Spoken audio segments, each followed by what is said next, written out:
My name is Councilmember Andy King, and I represent the 12th District in the Northeast section of the Bronx.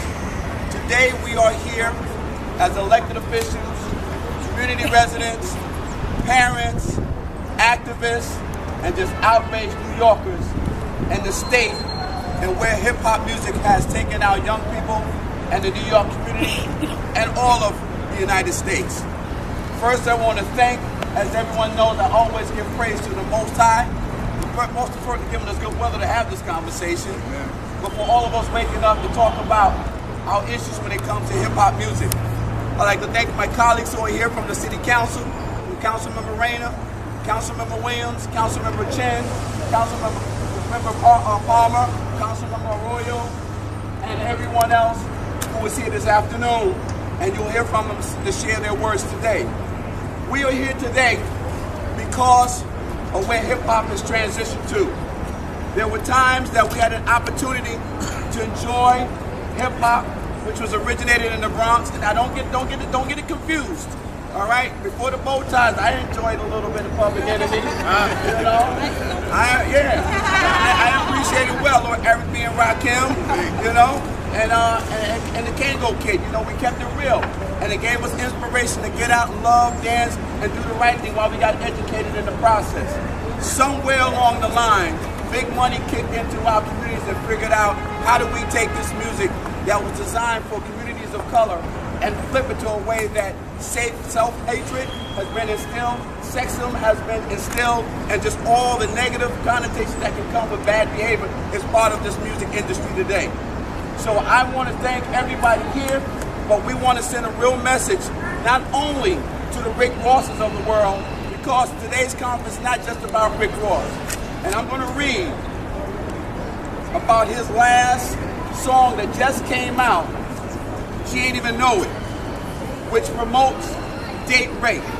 And as we know, rape is not something to be played with, and it should be punishable by crime, or punishable by law. And it states, put a Molly in it.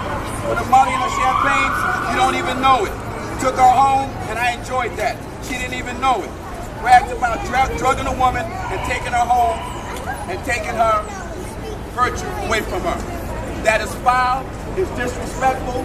As young brothers who listen to this music consistently, to our youth who listen to this music consistently, what messages are these artists giving to our children?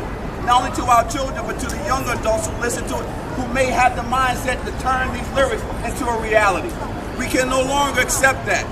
We cannot have it, and that's why we are here to denounce not just the lyrics of Rick Ross, but those such as from Lil Wayne, which states in his song, and I can't even repeat the words, beat up and starts with a P, ends with a Y, like Emmett Till. Now, Dr. Terrell Byrd, president of the African American Caucus of Academy of Holistic of North America, states this: the current state of hip-hop is in an intellectual vacuum.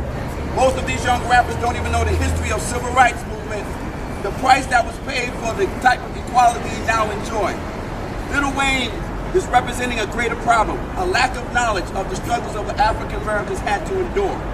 That's why today is so significant that we hold not only our rap artists, but we hold the industry that funds them and supports them and endorses them, but more importantly, puts that music out into our communities. Now, don't get confused. Yes, Black and Latino communities get targeted a whole lot more than some Caucasian and rich communities, but it does hit there too.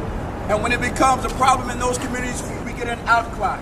But it's almost like any crime, a crime against all humanity is a crime against all humanity, and we must speak out against it. Right. Right.